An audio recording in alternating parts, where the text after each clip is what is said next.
The Noiseless Foot by Phyllis Taylor. Chapter 1. The New Baby.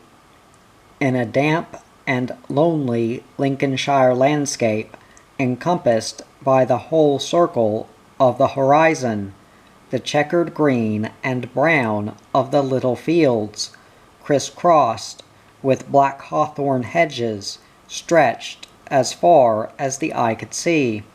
The pattern was broken here and there by a group of haystacks, or a bunch of cattle, or farm horses, but nothing moved to indicate that the land was inhabited, since at noon human toil was suspended for a time.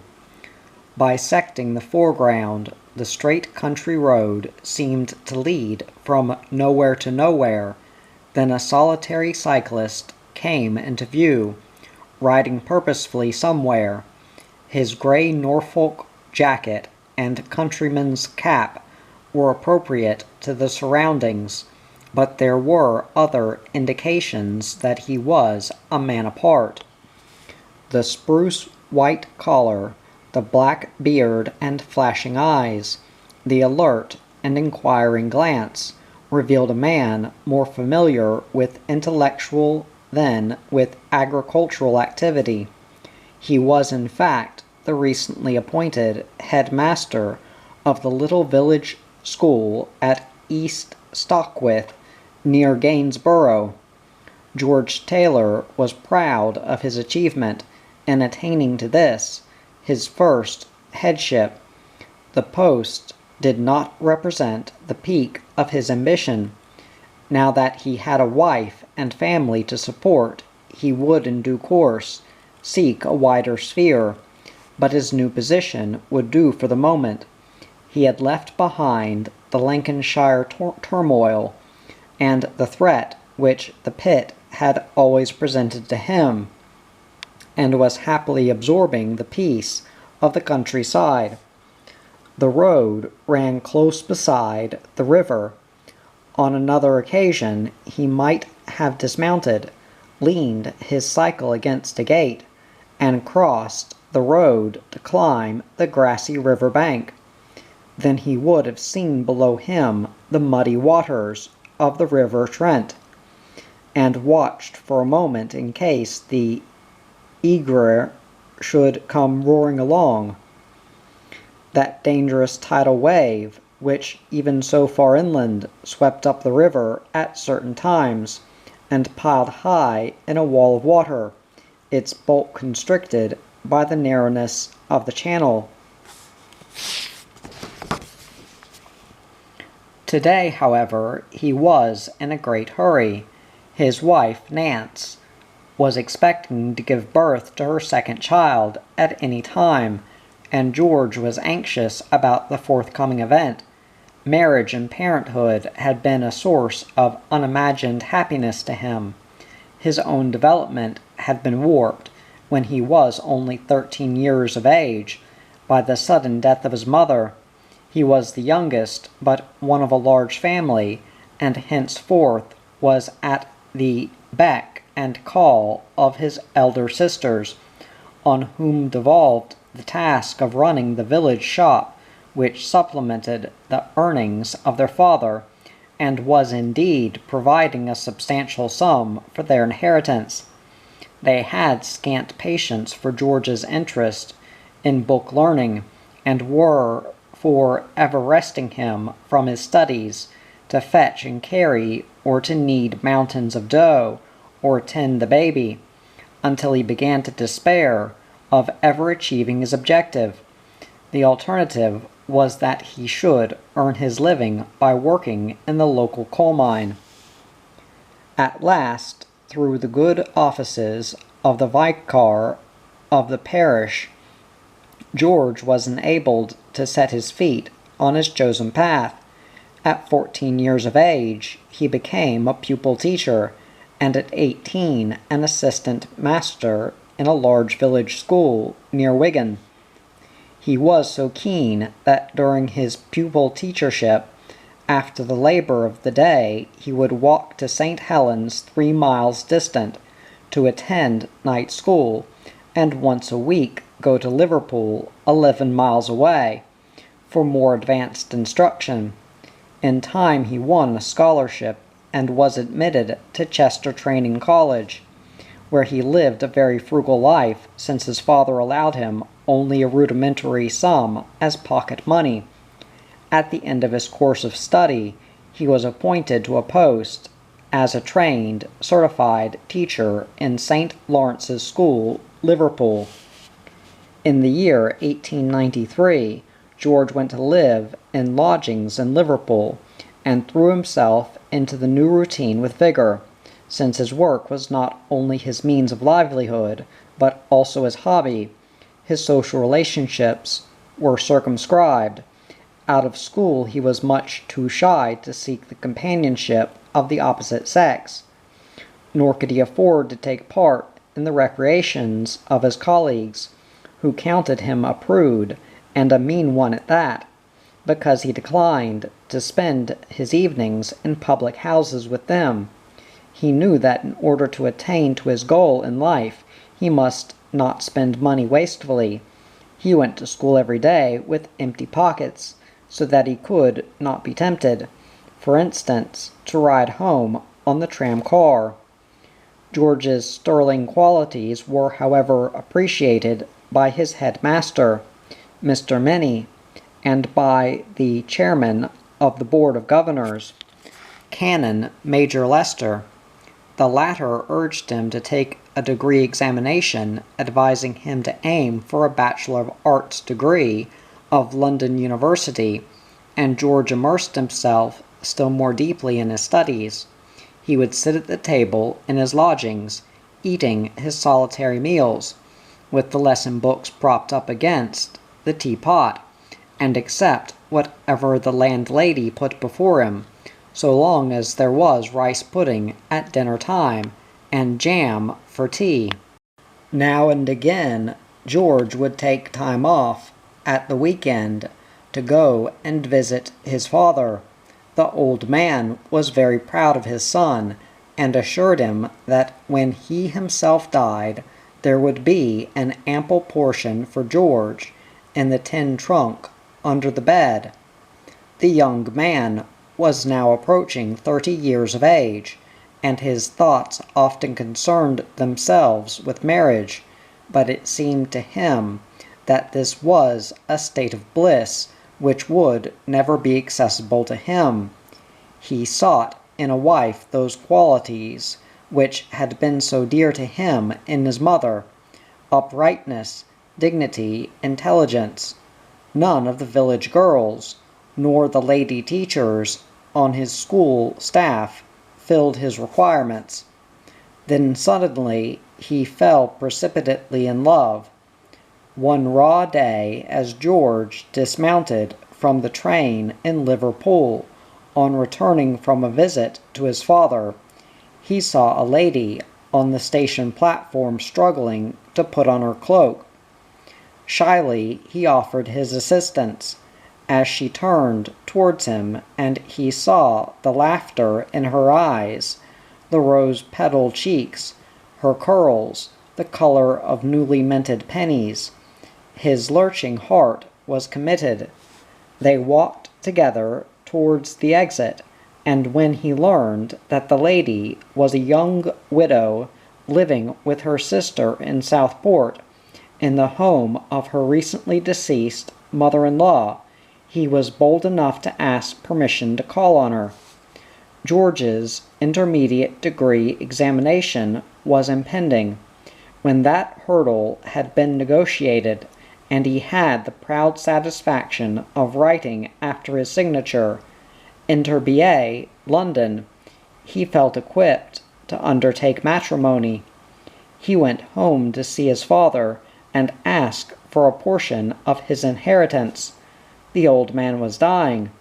After the funeral, the brothers and sisters discovered that the contents of the box under the bed had been rifled. There was almost nothing to share among them. This was a severe blow which had a permanent effect on George's character. If he had, of necessity, been careful with money before, he now became almost parsimonious, scrutinizing every item of expenditure, and whenever tempted to buy something, first asking himself, "Can I do without it?" He and Nance were able to make a comfortable home, however, as Nance already had the necessary furniture.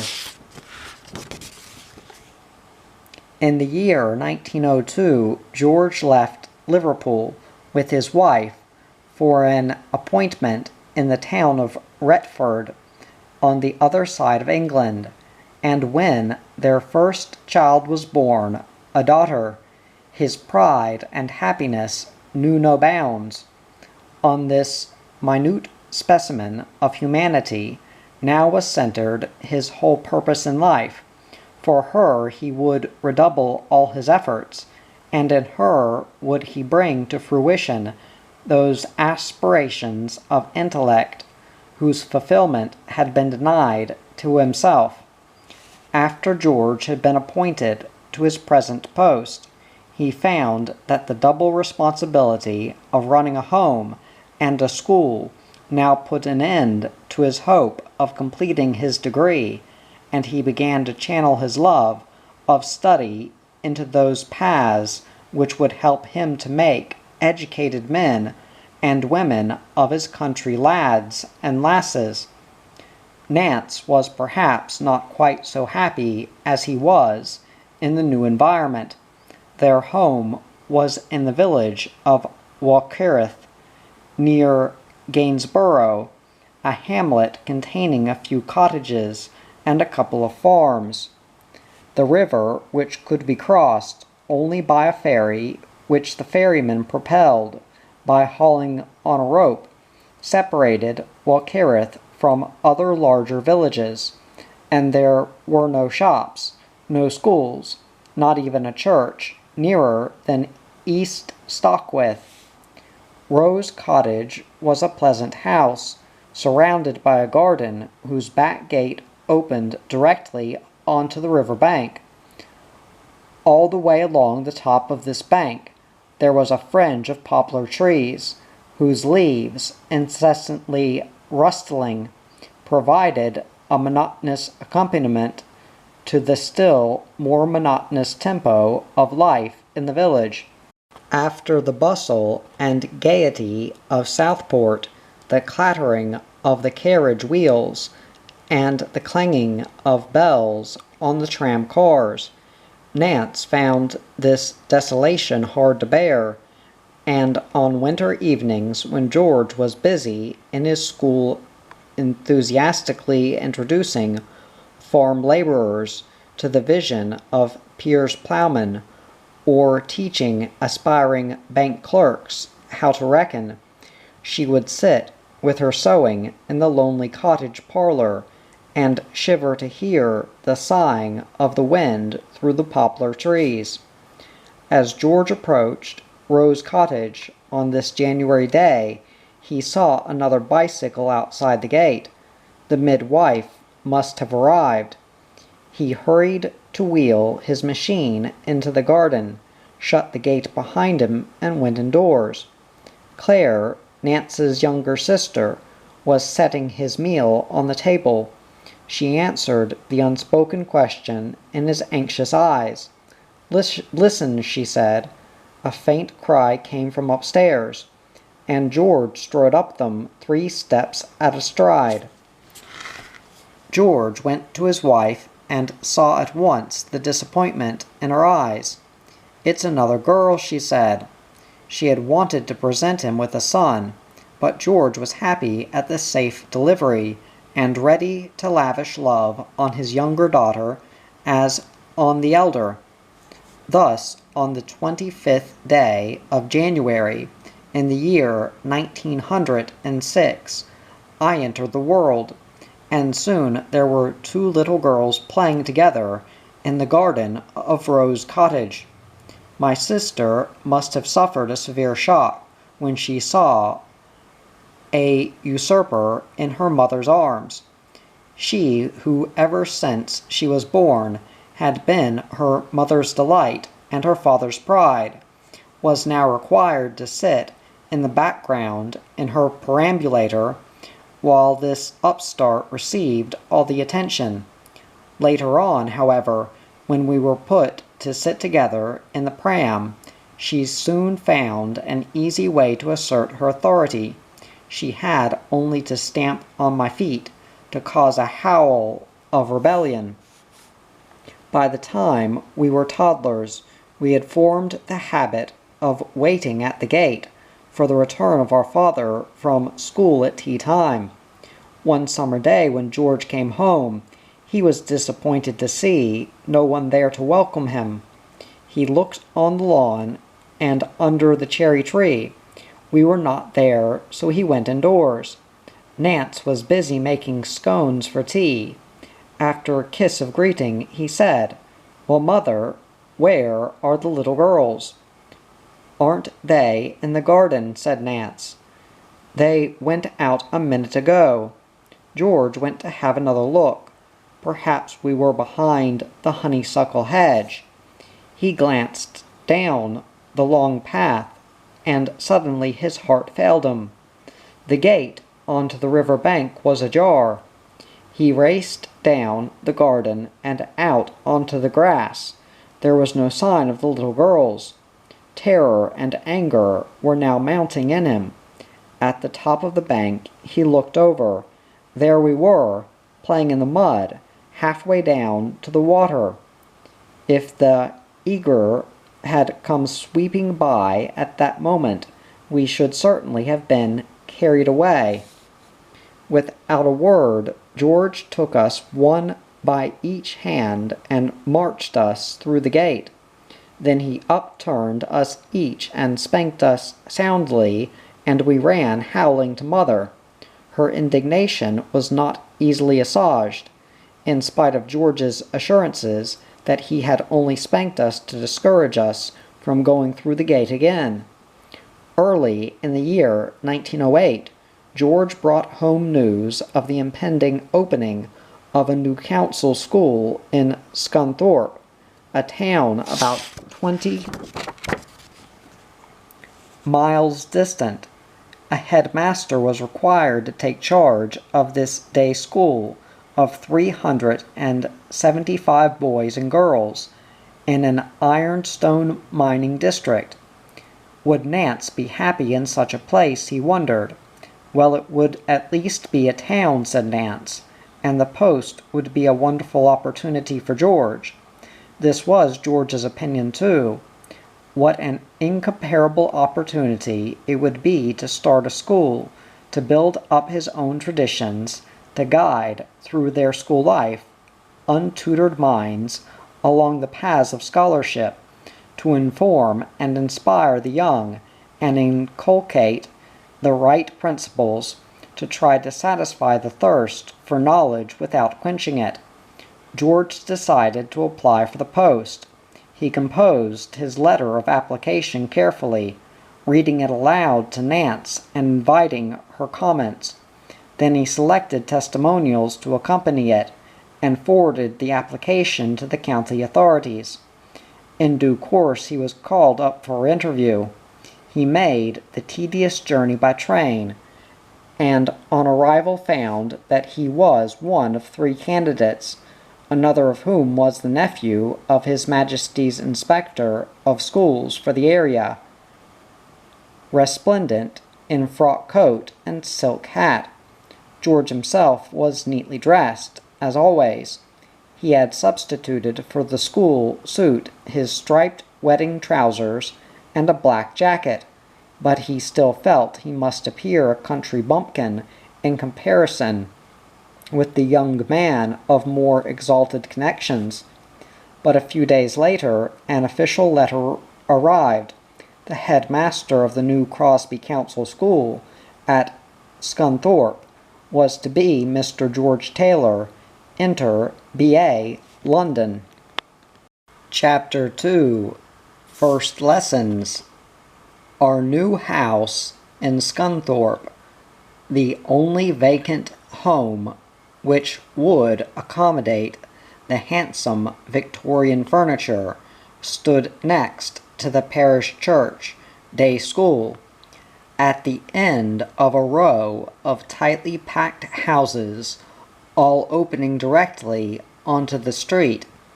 Ours had a small garden in front of it, confined by green painted, spiked iron railings. Its two little pieces of lawn were bordered by flower beds containing, in season, such flowers as primroses, irises, stocks, and asters. But the front aspect of the house was spoilt by an ugly interlacing of water pipes from the upstairs bathroom. An attempt had been made to cover this eyesore by growing ivy up the wall, but my father thought that this made the rooms damp, and the ivy was stripped off. All the other houses in the row had long, narrow back gardens opening into an alley called the 10-foot. Our garden was 2 or 3 times as big as any of these. To me it seemed very big, with its central lawn, its greenhouse, and its gravel-covered paths. Urged on by my mother to take some healthy exercise, my father, after studying a manual of gardening, dug deep trenches in the sandy soil of the flower beds, and planted a crop of seeds, which he intended should provide a feast of delight for our eyes and noses in time to come. 1 or 2 spidery plants managed to reach the light of day, but George was discouraged by the failure of his efforts, and henceforward he declined to do much more than attend to the mowing of the lawn. Rambler roses grew successfully, however, and there were patches of lilies of the valley, and later nasturtiums, phlox, and chrysanthemums, though never enough to please my mother. At the bottom of the garden, beyond the trellis fence, there was a patch of uncultivated ground, which the landlord reserved for his own use. Here, in a black pitch-painted wooden shed, he kept his wheelbarrows, spades, and brooms, cement, and other building materials, behind locked doors. I loved this piece of wilderness, which my nose pressed against a chink between the boards. I would peer at the cobwebbed interior and imagine it to be the haunt of witches and ghosts, or I would race through the long grass which surrounded the shed to escape from the lions which pursued me. Here also there was a pile of sand and a pile of clay, which George had dumped there for the benefit of his little girls. My mother did not approve of these materials, prints of which we were apt to tramp into the house, but she always deferred to my father with regard to educational pronouncements, as he deferred to her over domestic training. We enjoyed playing in the sand, but rejected the sticky clay, which soon became for me merely a means of climbing up to sit on the wall and observe the behavior of the fowls in the next door neighbor's chicken pen. After a 3rd daughter was born, Nance became too fully occupied to think of taking part in social activities, which she referred to as gadding about. She was a very particular housewife, and with the assistance of a little daily maid and a charwoman, once a week on wash day, she managed to keep her house sweet and shining from top to bottom.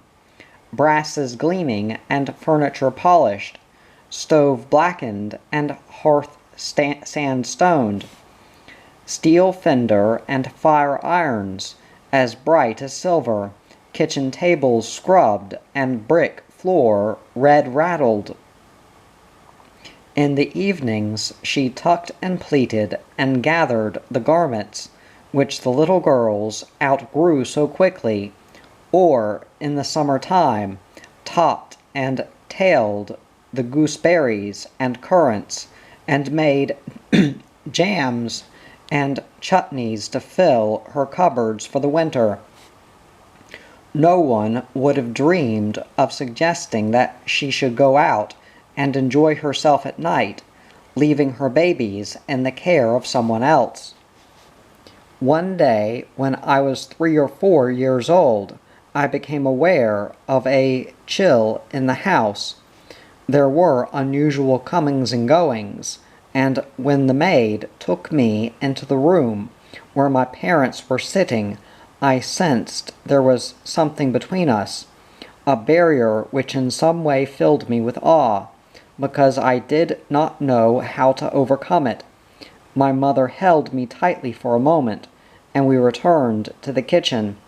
I wanted to know why my parents were dressed to go out, and I was told they were going to say goodbye to baby.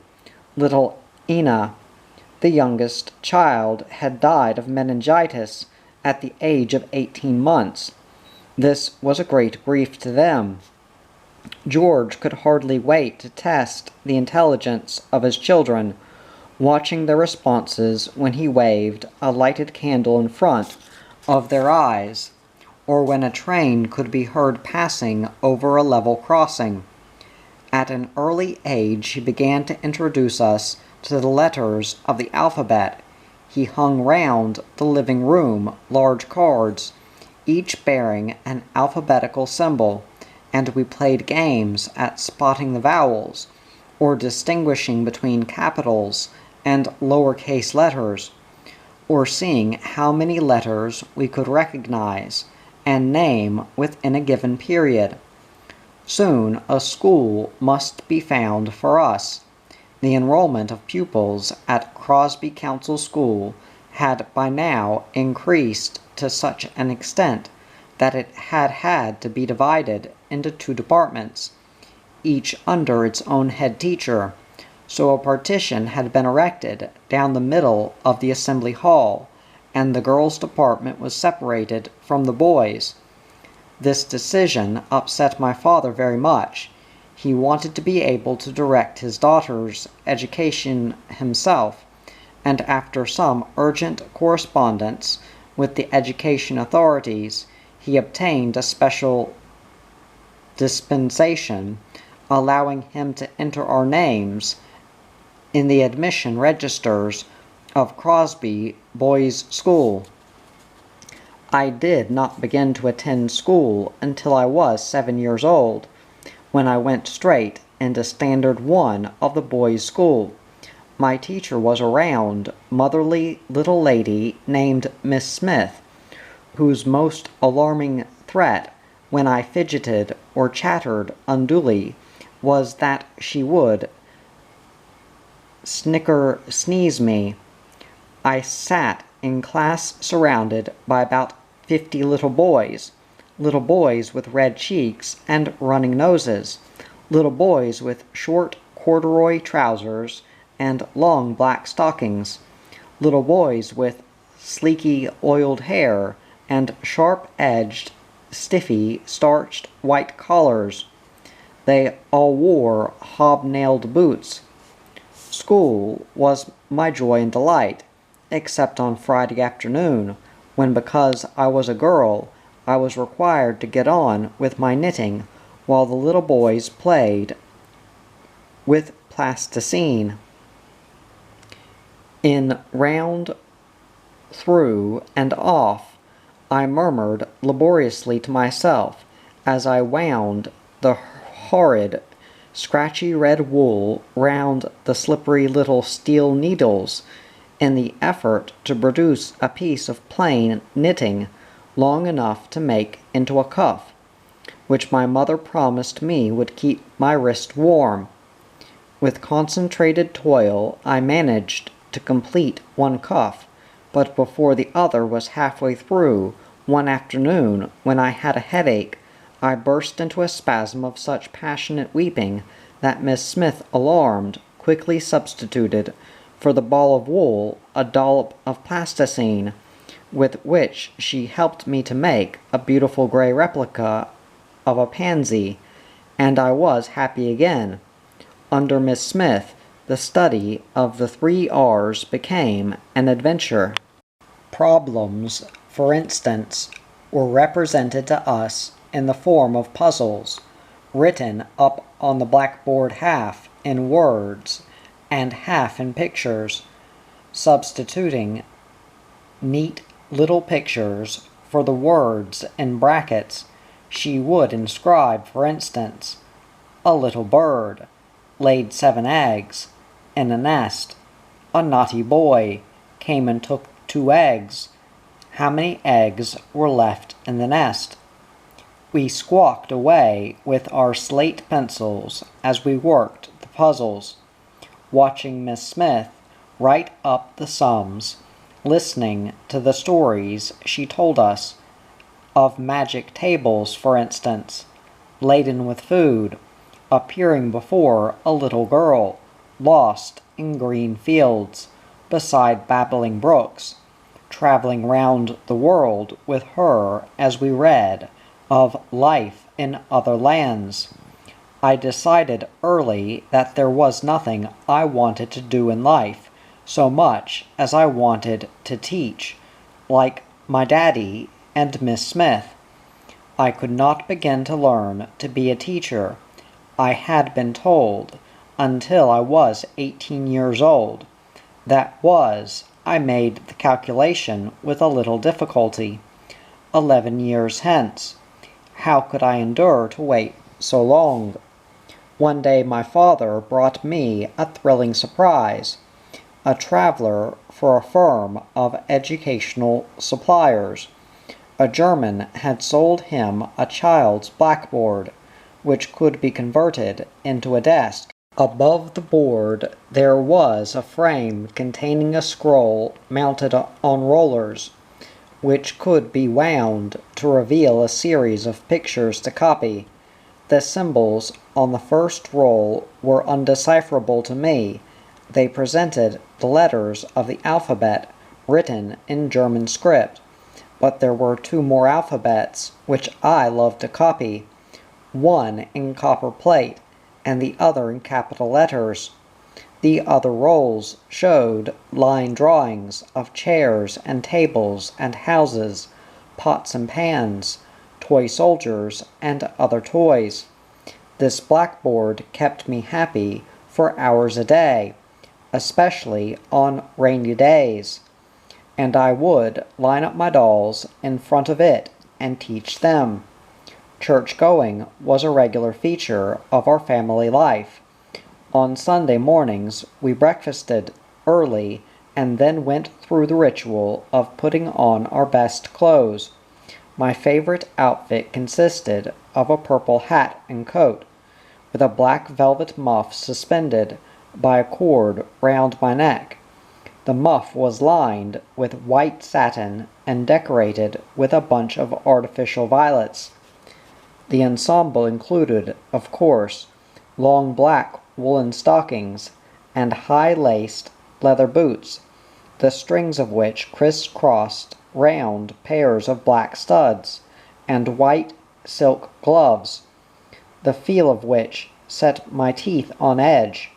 My sister and I, when dressed, would sit and wait for our parents in the dining room.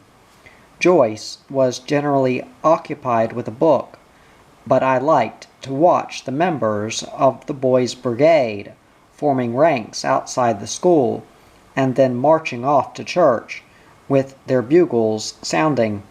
Then the little girls, hand in hand, in front of Mother and Daddy, walking behind.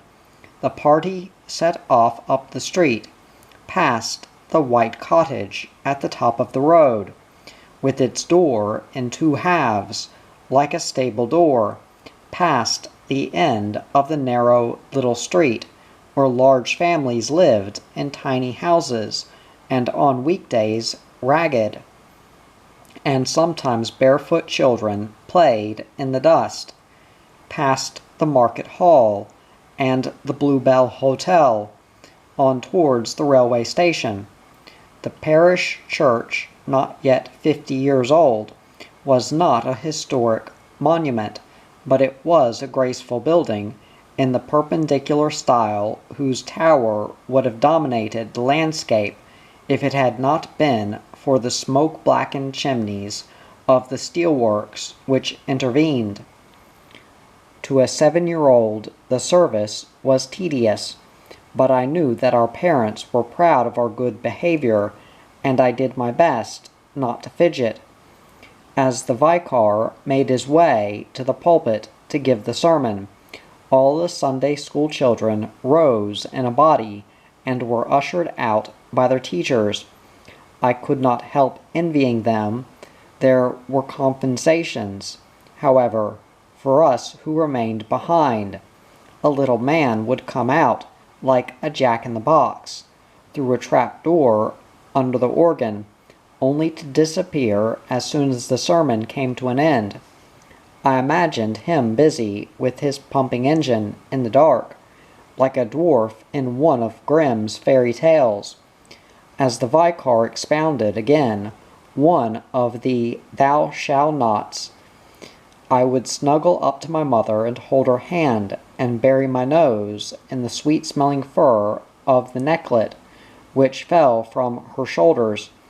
And when we were home again and the dinner was sizzling in the oven, I had the privilege and responsibility of stirring the gravy until it boiled.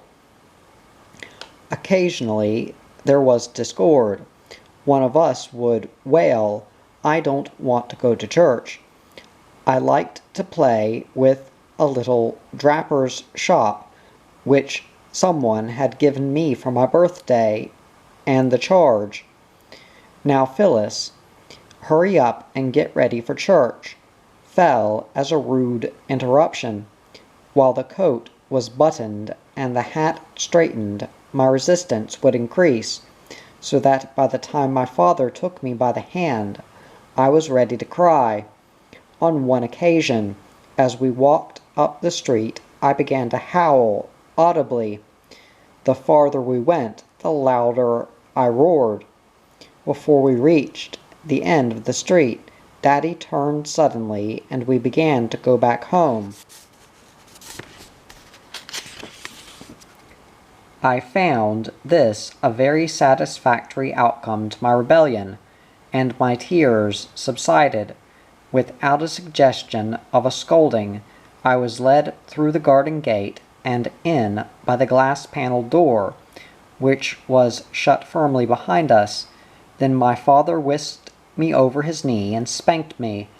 My howls now were howls of pain, as well as of surprise.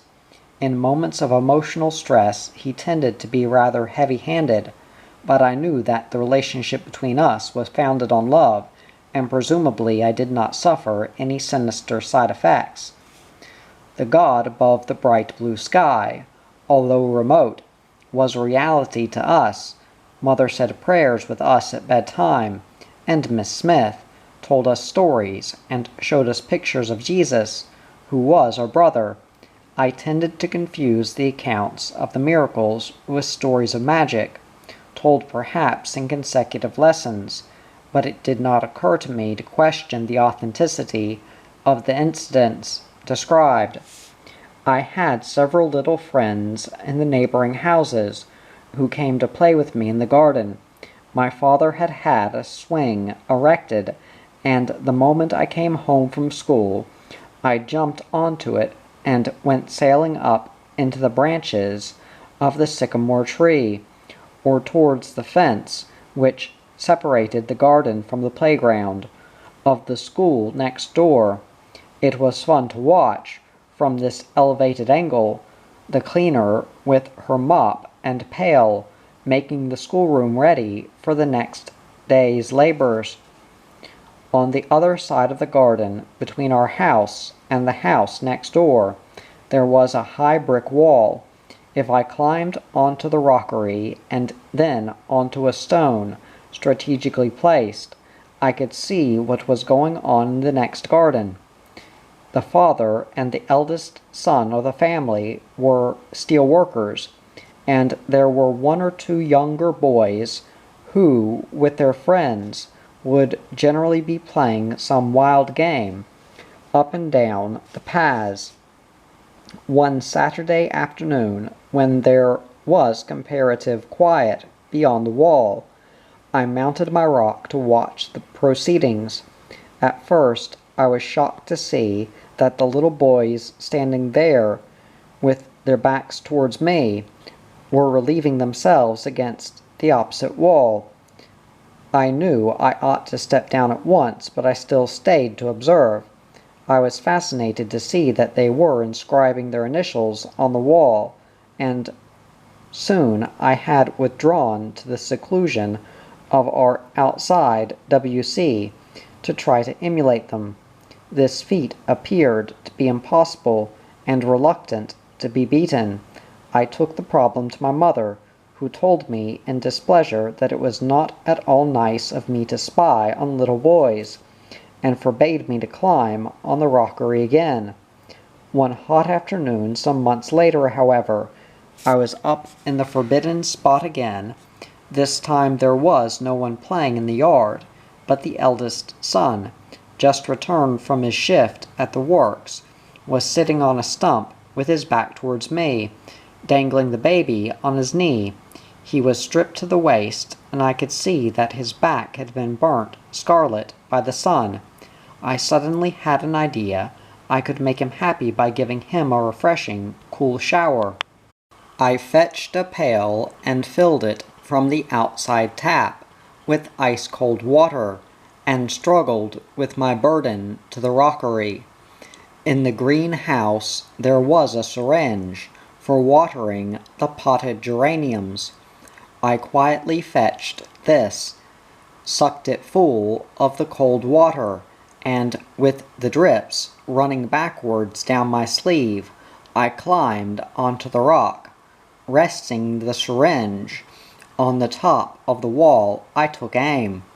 A delicious fountain of spray drenched the air, but the young man leapt to his feet with a bellow like that of a wounded bull, and leaving the baby rolling on the grass, he raced down his garden as if in 7-league boots.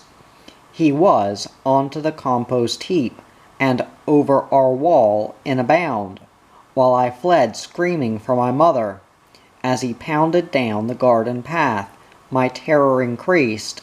He was a giant, an ogre, and I was Thumbelina. But I reached our back door first. My mother was standing there in alarm, and she listened as the young man, incensed, told his story. Somehow she managed to appease him, scolding me and promising that such a thing should never happen again. But when he had gone, her mirth escaped her, and for a long time afterwards she was liable to erupt without warning into cascades of laughter, and then retell the anecdote to anyone who would listen. Some of the friends who came to play with me brought their baby brothers or sisters with them, and I began to demand that we should have a baby too. I particularly wanted a baby brother, and my letter to Santa Claus one year expressed the hope that he would send me one. I was disappointed by his failure to respond to this request, and was complaining about it one day at meal time.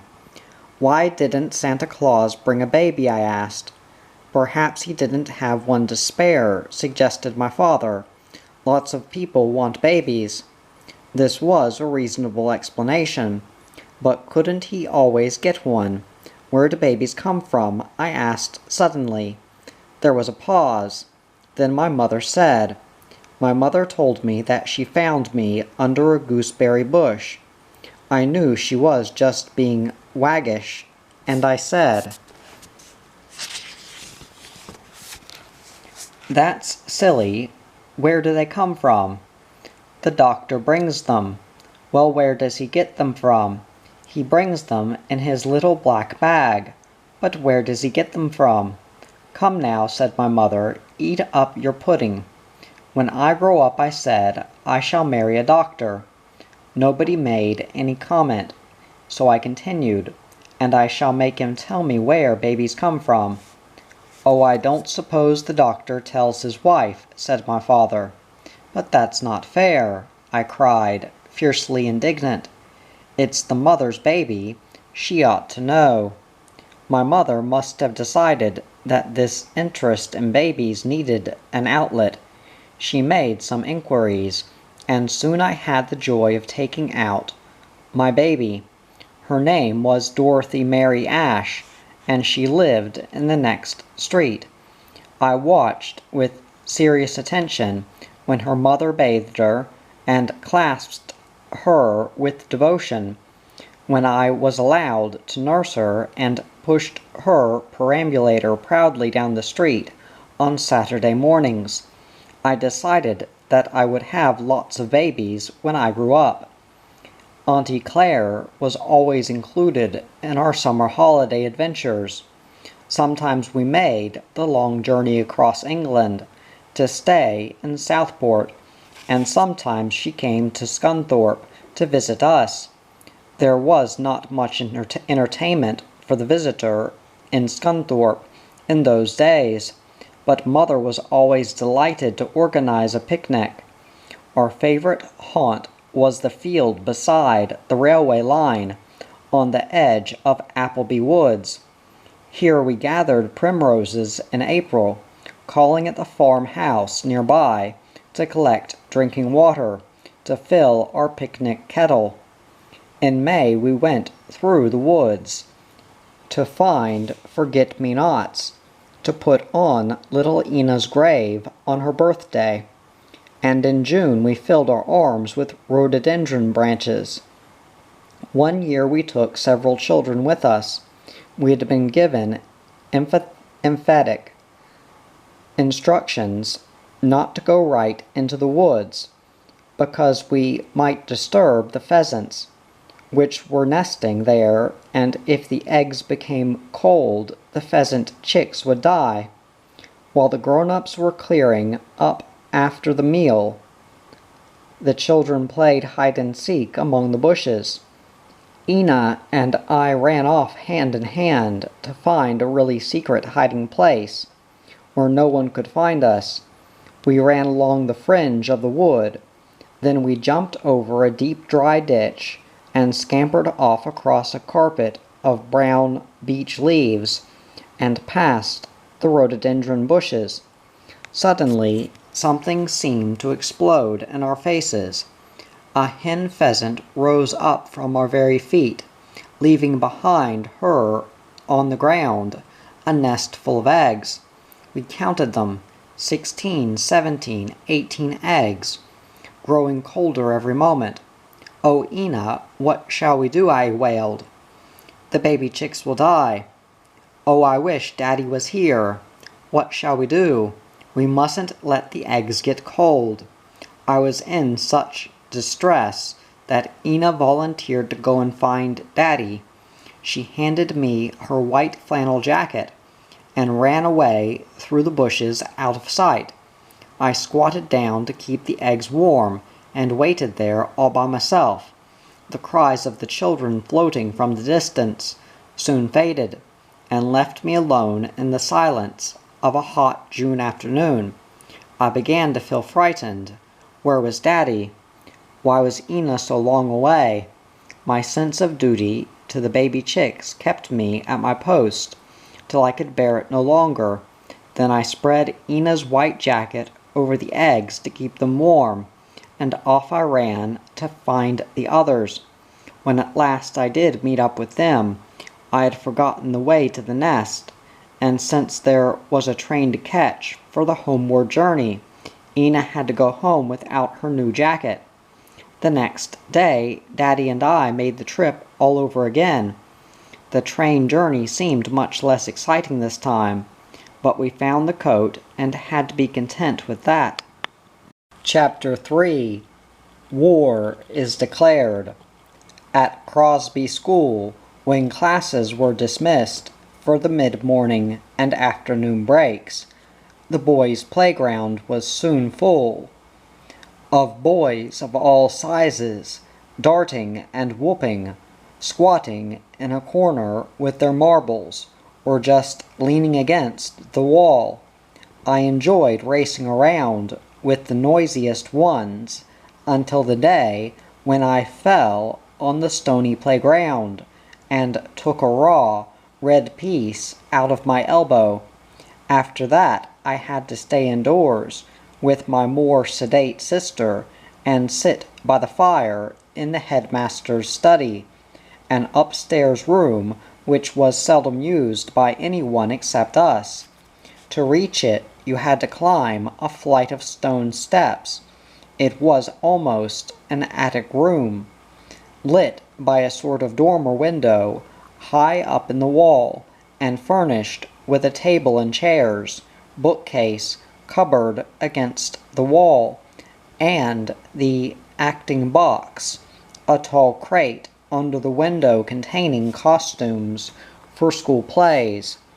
On the wall there was a photograph of the headmaster's 3 little girls, Joyce, Phyllis, and little Ina. One afternoon, when the boys were out at play and my sister was not with me, I was overcome with curiosity as to what lay outside the dormer window. There was only one way to find out. I took a chair and mounted onto the lid of the acting box, and after some pushing and tugging, I managed to open the casement. It gave onto a parapet, which seemed to run right round the school. Lying in the gutter of the parapet were 3 balls. I decided that I would restore them to their owners. I squeezed my way out through the window and was exhilarated to find myself walking on top of the school. I looked over the front edge of the parapet and reconciled on seeing the drop below. I turned back. A few paces further on, reaching up above the surface I was walking on, was the top of a window. I looked through it and saw a lot of little boys, far down below. Nearby there was another window. I looked again, and was puzzled to see a lot of little girls. The teacher looked up and spied me peering in. She threw up her hands and ran to the door. After taking a few more steps, I decided that it was time I returned. Playtime must be over now. I retraced my route and squeezed my way in through the window, and was just jumping down onto the crate when the door burst open and my father came running in.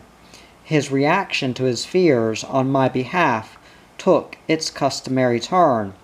I had another spanking, the theory being that this would discourage me from taking such risk again. However, I was not completely discouraged, but when I next had the urge to walk along the roof of the school, I was careful to keep away from the windows. I was now 8 years old. One morning a little procession came through the gate in the trellis at the bottom of the garden. 2 or 3 of my schoolfellows had brought me a puppy, and I was almost delirious with joy. The little dog was a fox terrier called Tipples, and my mother bought him for 1 shilling. When he grew up, he repaid that shilling 1,000 times over, killing a rat in the hedgerows almost every day. To me, for the moment, he was the next best thing to a baby, and my cup of joy was full. Tipples soon became my boon companion. Before breakfast, we ran together down the 10-foot opposite the front of the house, to fetch the morning paper from the newsagents. In the dinner hour we played with a ball or a stick on the lawn. Tipples was as tenacious as a bulldog, and hanging on to his stick, he could be lifted from the ground and whirled round in the air. Before bedtime I would play with him on the hearth-rug, my father marveling at his intelligence in anticipating my movements. When I slipped the old shoe from one hand to the other, on wet Saturday afternoons, I would arrange the kitchen as a nursery, take Tipples into my arms, and give him the full treatment, talcum powder and safety pins and all, as I had learnt to do through watching Dorothy Mary's mother. On fine days I dressed him in my old baby clothes, strapped him in the perambulator, and wheeled him down the street. In the baby's bonnet he looked so much like a monkey that once I could not help laughing, whereat Tipples decided that he had had enough, and wriggling free of the strap, he took a flying leap out of the pram, galloping for home. Our laughter was tempered with dismay when we saw the condition of the torn and soiled garments. My sister and I looked forward to the annual visits to Southport. The thrills of the journey included the long dark ride in the tunnel through the Pennines and the changing of trains at Manchester, where we renewed our acquaintance each year with a St. Bernard dog as big as a pony, which wandered among the holiday crowds with a collecting box strapped to his back. I was always glad when a young friend, Gerald, traveled with us. He shared my thirst for adventure, and when my sister could not be persuaded to tear herself away from the book she was reading, I could depend on Gerald's company in any escapade I was embarking on. Once we tried to emulate the behavior of the little boys who took charge of the horses and carriages which lined the promenade, waiting for customers. These fellows I knew, because I had seen them do it, could swing on the reins, face to face with the horse. The result of my own attempt to swing in the same way nearly earned me a public spanking, but Gerald's naughtiness eclipsed mine when he tried to balance walk on the low wall round the children's boating lake, and fell headlong into the water. We spent a fortnight of happy days when we met our cousins from Lancashire, and enveloped in yellow oilskin bloomers, we would paddle in the pools left by the tide, build sand castles, ride down the helter-skelter, or the water chute, with squeals of delight, offer our money and take a voyage of exploration through the fairy caves. Daddy had to be persuaded to sit at least once for a session on the joy wheel, a large wooden disc the shape of a shallow overturned saucer, which spun faster and faster until everyone was dislodged. Daddy could sit there with his head down and his hands spread out beside him, while everyone else went sliding to the padded edge of the circle, until the operator had perforce to stop the wheel. By the year 1914, Auntie Claire had left Southport and moved to a place called Coventry, and this year we were to visit her there. But when Daddy went to Scunthorpe Station to buy our tickets in advance. The station master told him that there were uncertainties about the railway timetable, and the trains might not be running as scheduled. He advised him to wait until the day of departure before buying the tickets. My sister and I thought this very uncivil of him. On the appointed day, Mother was up early. We were expressing our exuberance by indulging in a pillow fight upstairs. The daily paper was now delivered by a boy, and when it plopped through the letter box, we heard Mother come down the passage to pick it up. Suddenly, she called out, "George!" We sat up with immediate attention. When Mother referred to Daddy as George, there was always urgency involved.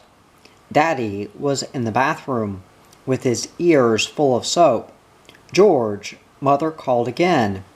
"Yes, my dear," said Daddy, toweling his head as he emerged from the bathroom. "George, Britain has declared war." "Eh?" exclaimed my father, with a sort of long-drawn-out shudder, as he always did when he had been suddenly shocked. "Hurrah!" we both cried, forgetting our own private war. Something exciting at last. It was the family routine, on Sunday evenings in the summer time, to go for a walk, in search of wild honeysuckle, to delight Mother perhaps, or to the hollow in the Fox Hills, in which a few wild strawberry plants clustered, or through the heather fields, where Tips could chase rabbits to his heart's content, while the little girls picked harebells. Out onto Winterton Road, from there we could see the village of Dragonby, and the sand dunes of Risby Warren, beyond the ironstone mines, where there had once been an ancient British settlement, and where Roman legions must have camped on their way along the nearby Ermine Street to the River Humber. We knew that this was so, because my father had discovered Roman coins and prehistoric flint weapons there. After a few windy days in March, for instance, or October, my father would take a packet of sandwiches with him and walk to the Warren to spend a day pacing backwards and forwards over the sand, poking his walking stick at any piece of flint or stone or metal, and picking it up to identify it. Often he returned home disappointed, but as the years went by he amassed a collection of flint arrowheads, stone and flint axes, saws, knives, and microliths. From time to time, too, someone would come to the school bringing a rare item of Roman pottery, which had been uncovered during mining excavations. A complete decorated casterware beaker was found in 1909, a complete indented beaker in the same year, and later a Roman lamp and a brooch. The donor would hand over the item with the request, perhaps, that my father would pay his next quarter's rent for him, glad to know that he had so easily been able to make the schoolmaster happy. The first impact of war on our community came with the announcement made in the town by the Roman Catholic priest that a party of Belgian refugees was on the way to stay with us. It was decided that, to begin with, the families should be housed in some unoccupied buildings in Dragonby. The noise of the blasting in the mines, however, frightened the refugees so much that the older people would not take off their outer garments, thinking that the Germans were coming and they would soon have to be fleeing again. In the end, only a few of them remained in Scunthorpe. Soon the steelworks were making munitions, and as the supply of young men melted away, female labor began, for the first time, to be in demand. One day, Eva, who in spite of her more advanced years had sometimes romped with us in the street, appeared among us in her munition worker's overalls, and the rumor flew round that Eva was wearing trousers. Some of the grown-ups voted her a brazen hussy, and even my own parents told me to keep out of her company.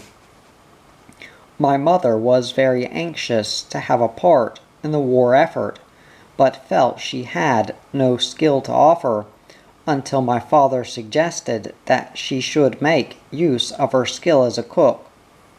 So she embarked on a program of making cakes and jam, to sell to the people who lived in the neighborhood at a very modest charge.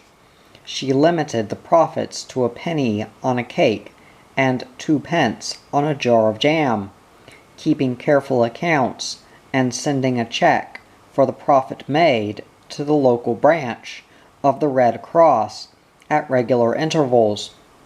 When sugar was in short supply, she was allowed a ration of glucose with which to sweeten her jams.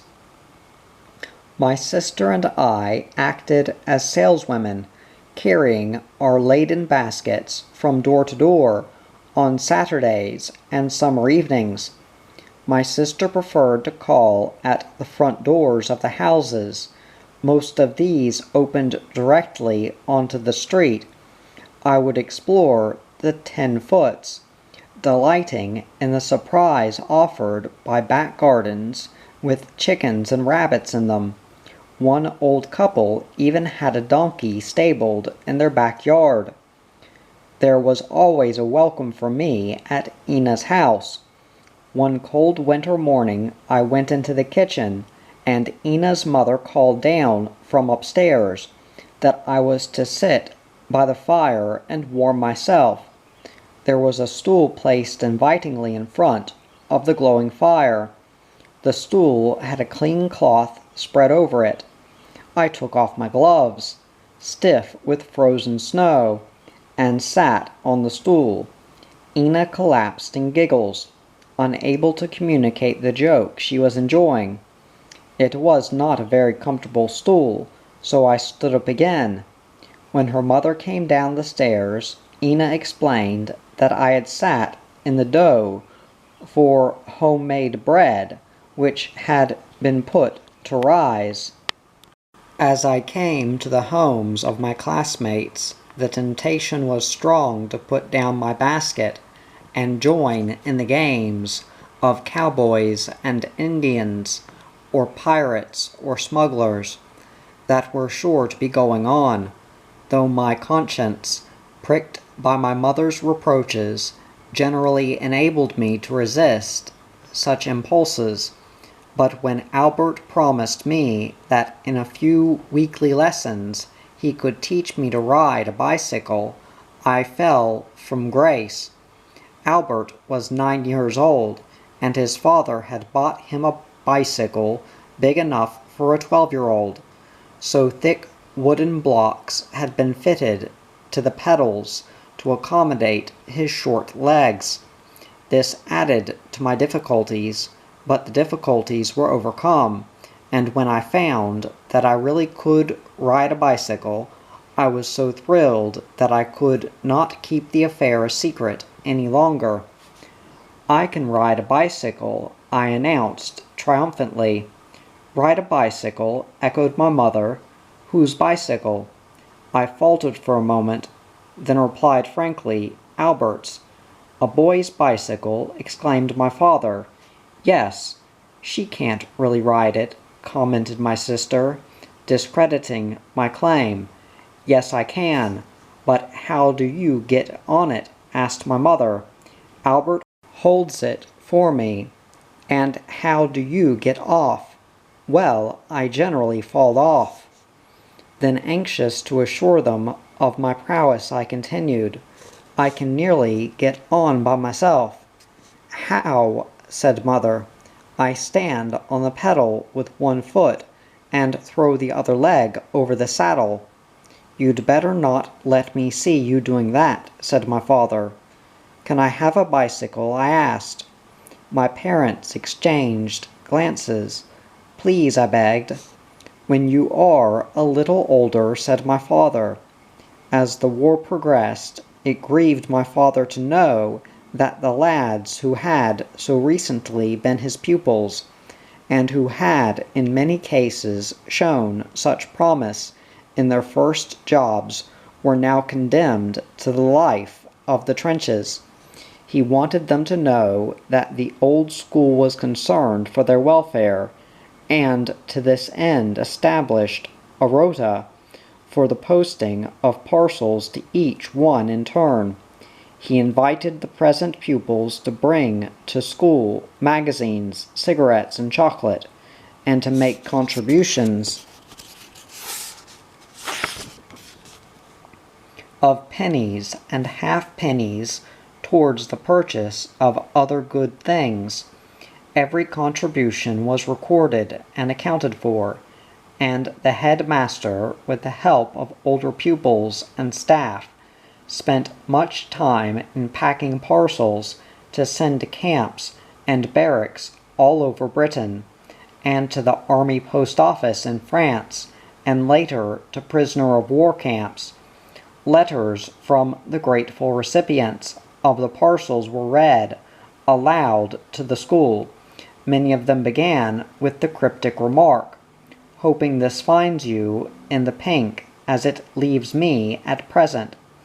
The headmaster also encouraged the boys to bring to school empty bottles, old tins, jam jars, and scrap metal, and on Saturday mornings his young helpers would wash and crate and flatten the junk, and the proceeds of the sale of the salvage, together with profits from the school vegetable garden and from the sale of the 2 school pigs, were invested in war bonds. The total of all these contributions was sufficient to purchase, after the war, a war memorial in the form of an angel of peace in Carrara marble, as a memorial for the whole parish of Crosby, which was erected in the schoolyard. On it are inscribed the names of the boys who gave their lives in the service of their country. The school had been opened only 6 years when the First World War broke out. During that war, 113 boys of the parish fought in it, and 8 names are recorded on the memorial of old scholars who died.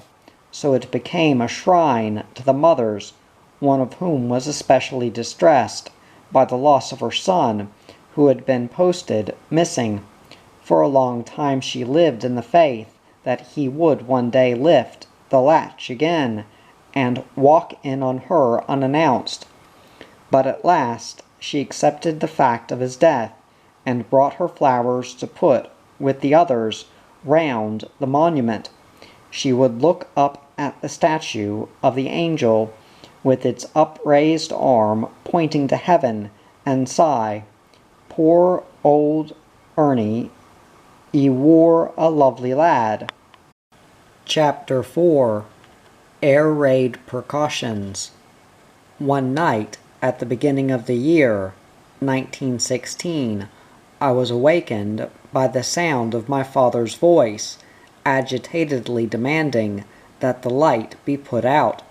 I found myself unaccountably lying in my parents' bed. My sister was there too, and my mother was saying soothingly, "It's all right, darling.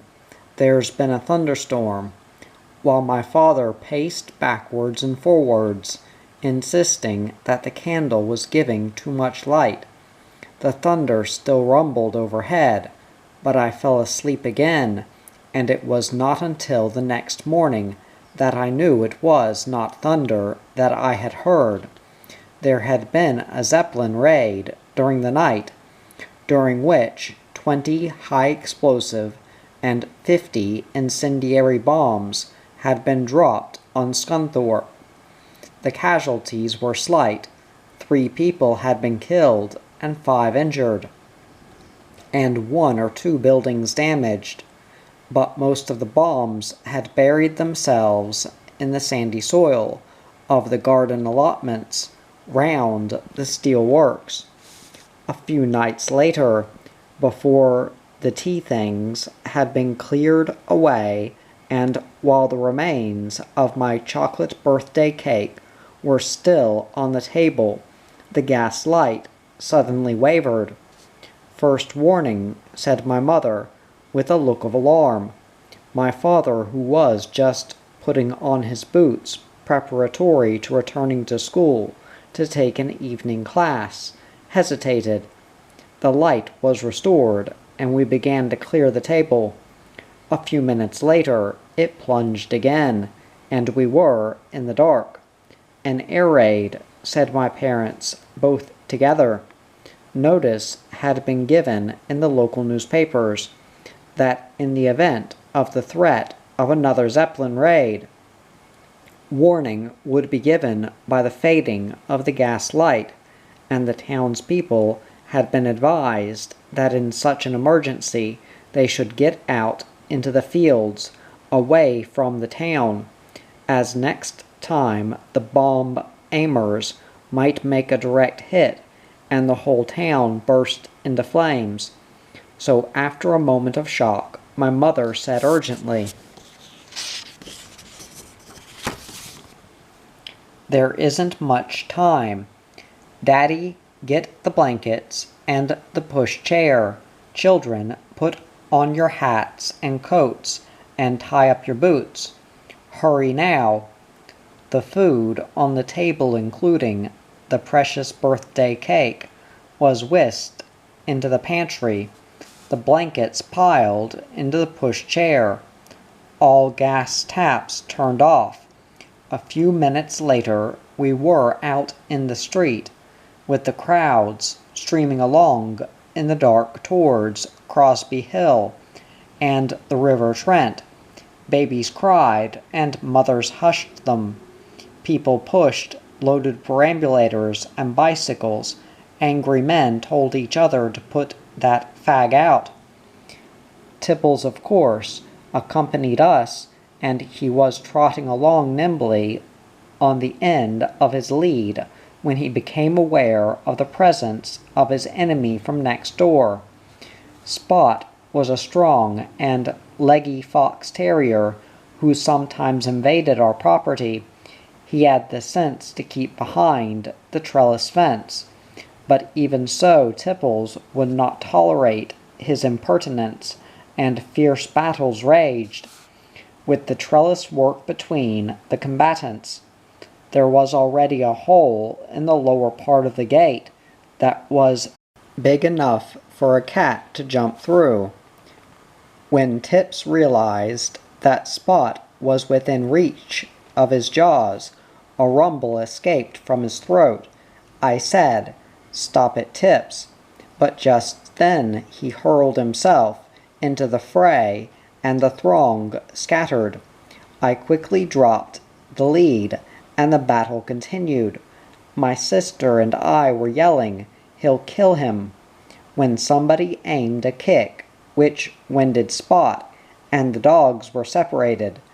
Tips was lovingly felt all over to make sure that he had no broken bones. Then he sneezed triumphantly, and we went on down the hill. Soon there were wails of "How much farther is it, Mama?" and my father decided that we should take shelter under a long bank in the next field. The blankets were spread on the damp ground, and I lay with the smell of potatoes under my nose, and thought longingly of the chocolate cake. The men walked about under the bright stars, searching the skies for winking lights. which might indicate that the Germans were hovering above us. But the hours went on without incident, and at last the sleeping children were pushed home again. The next time the gaslight wavered, we stayed indoors. My sister and I were put to sleep on a feather bed, on the kitchen hearth rug, under the legs of the table. Another table was inverted on top of this, and another feather bed dumped into it. The assumption was that if the Germans dropped an explosive bomb, it would be obliging enough to fall into the topmost bed and be smothered. We children considered an air raid warning an occasion for rejoicing, since now that our bed was also on the floor, we could hardly be scolded for allowing tips to creep into it. At this time, there was no secondary education available to the children who lived in Scunthorpe. After 2 years in the infant school, from 5 to 7 years, the pupil advanced to the elementary school, where he stayed to the age of 12 or 13 years. There was a higher elementary school in the town, where boys could receive technical education, and girls could be trained in domestic science up to 16 years of age. But for those of higher academic attainment, or whose parents had higher ambitions for them, there was no grammar school. The county education authority, however, provided tuition fees for 6 years' attendance at any grammar school in our county, awarded to the winners of the Lindsay Junior Scholarship each year. On Crosby School Honors Board, there were already the names of 10 boys who had won such honors. When in July my sister was a successful candidate for the scholarship, my father arranged to send her to the King Edward VI Grammar School for Girls at Louth. She was to find her new environment vastly different from the country around her hometown. Scunthorpe in 1916 was not much more than a large village, ringed by steelworks, dominated by ugly gray slag banks, which would from time to time blossom into rivers of flame and gold as the cauldrons of red-hot refuse from the furnaces were tipped over on top of the banks. On wash days my mother complained continually of the dust which sullied her newly washed sheets and rotted her lace curtains. She pined for the beauties of Worcestershire, Shropshire, and Warwickshire, where she had spent her youth, but to me Scunthorpe had its own delights. In spring my sister and I would walk out to Hemp Dykes, where primroses dotted the green grass, and water buttercups grew in the marshy places. On Saturday mornings we would go to Old Brumby for mother to buy fresh eggs from the farm there. It was quite an adventure to cross the railway footbridge, hurrying to escape the cloud of steam which would envelop us in a fog when an engine shunted underneath, to pass through the main street of New Brumby, sometimes naughtily ringing a doorbell and running away, and then to cross a stream into the open fields. One of the fields was surrounded by a hedge and entered by a kissing gate. Here sometimes the cows would block our path, and we would make a detour, passing by a little pond, or we would sit in the grass for a time and make daisy chains, or pick a handful of cuckoo flowers for mother. There was a primrose wood down Occupation Lane, and in Brumby Wood Lane the woods were carpeted with bluebells. After my sister had gone away to school, I had no one with whom to explore the countryside. My father encouraged me to spend more time reading, as it would soon be my turn to sit for the scholarship. Every Friday night he went to the public library and brought home exciting books by authors such as Henty and Ballantyne.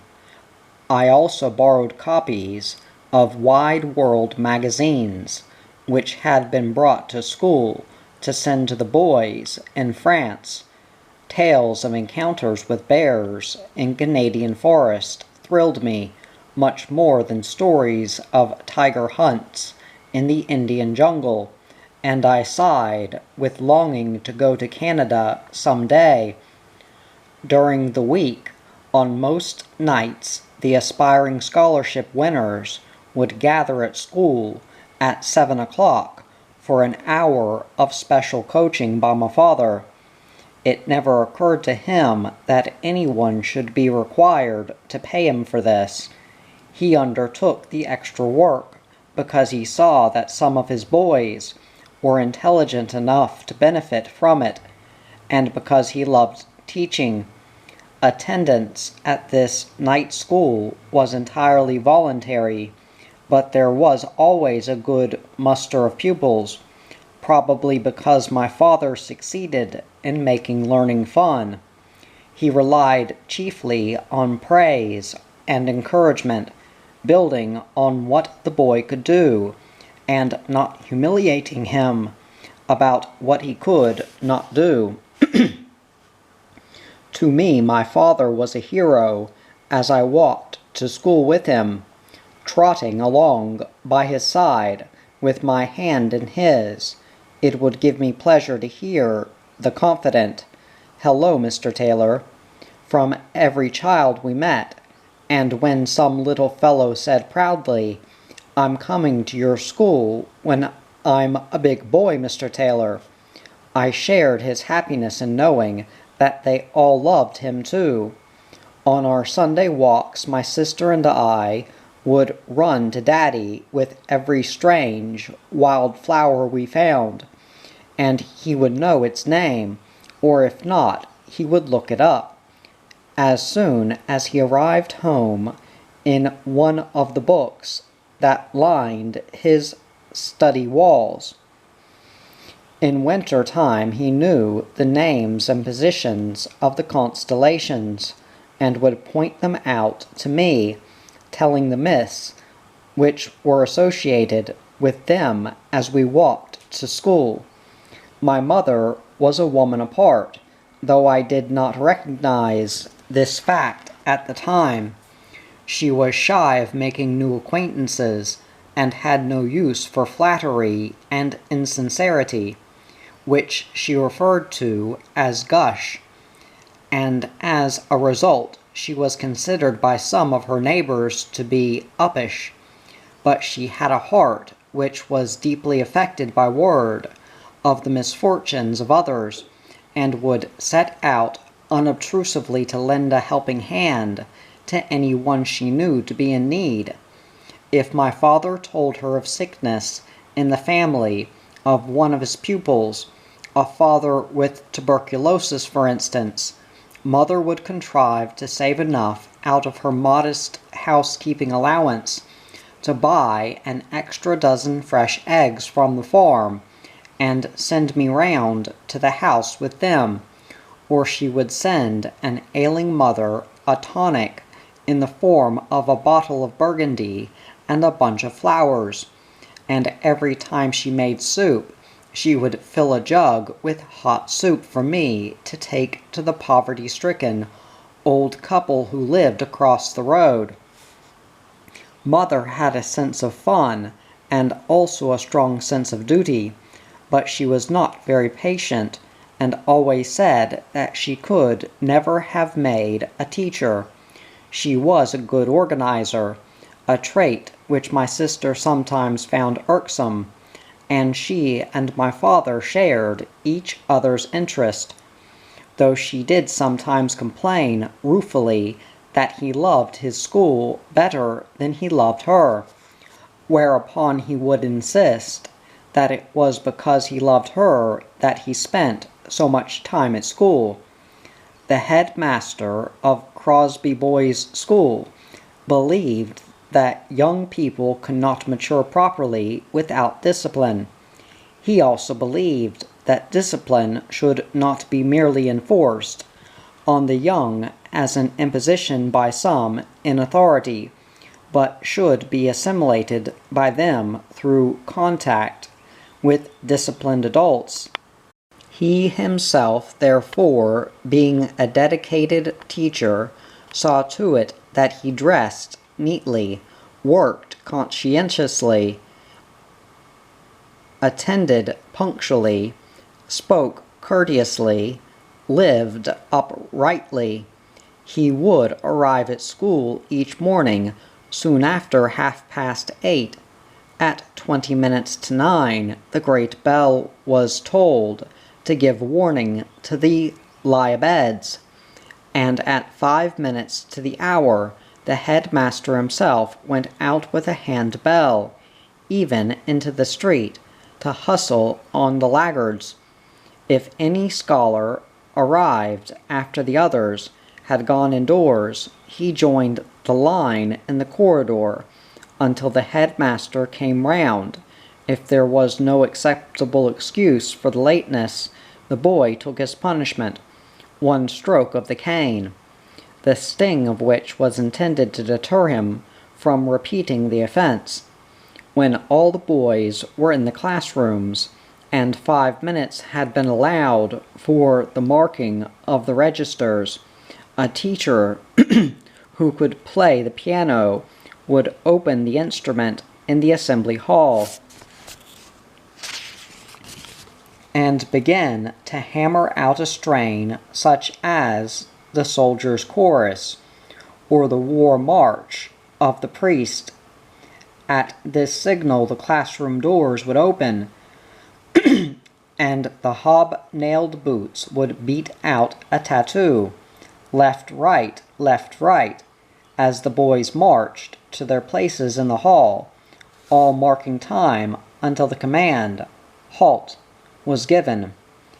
Since the newly erected partition had reduced the accustomed area by 1/2, there was a certain amount of jostling by the boys before the bulging lines were accommodated.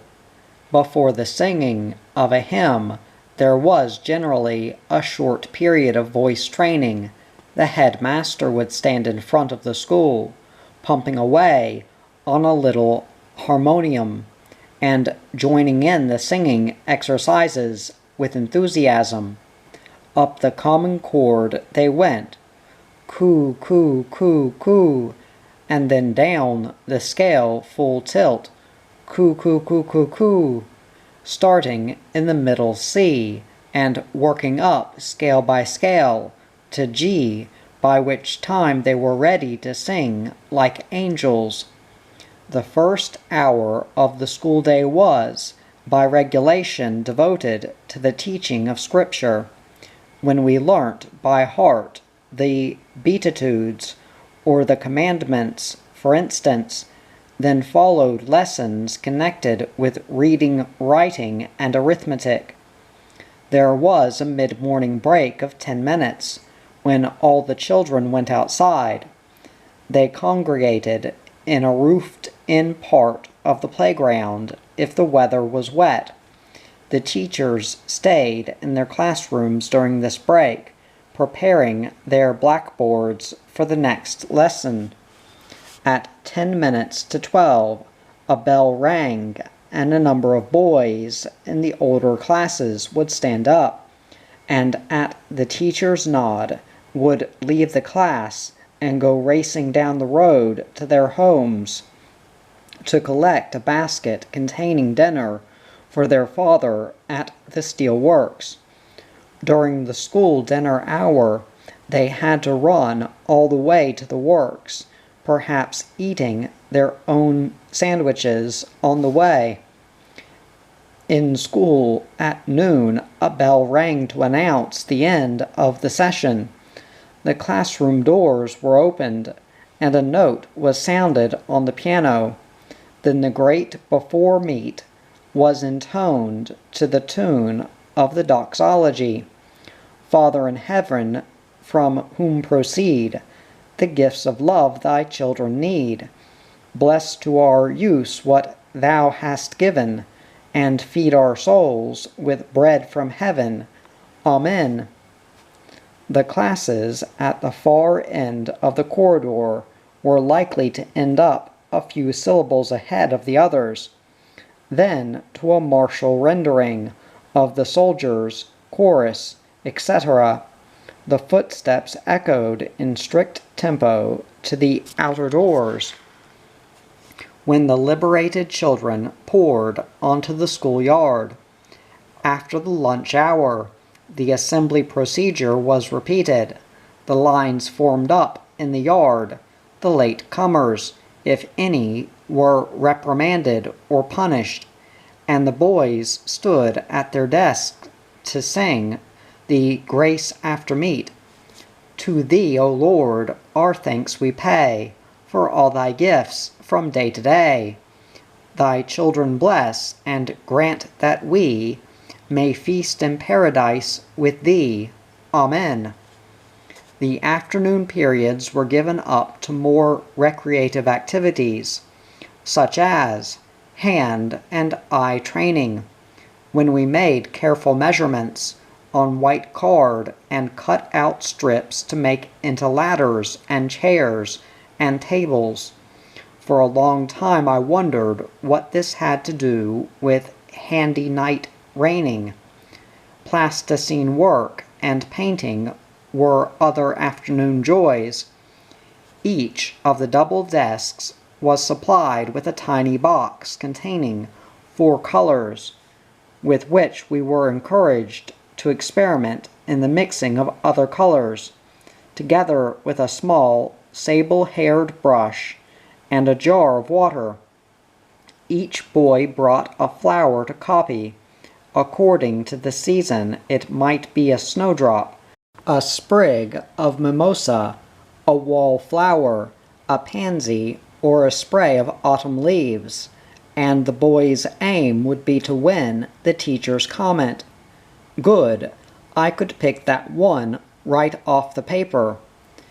In the scholarship class, however, the afternoons were spent in solving problems in algebra and geometry, and in reciting French verbs, and even Latin conjugations, because Mr. Taylor was determined that his scholarship winners should arrive at the grammar school equipped to step off on an equal level with the fee-paying pupils who had been learning such subjects for the past couple of years.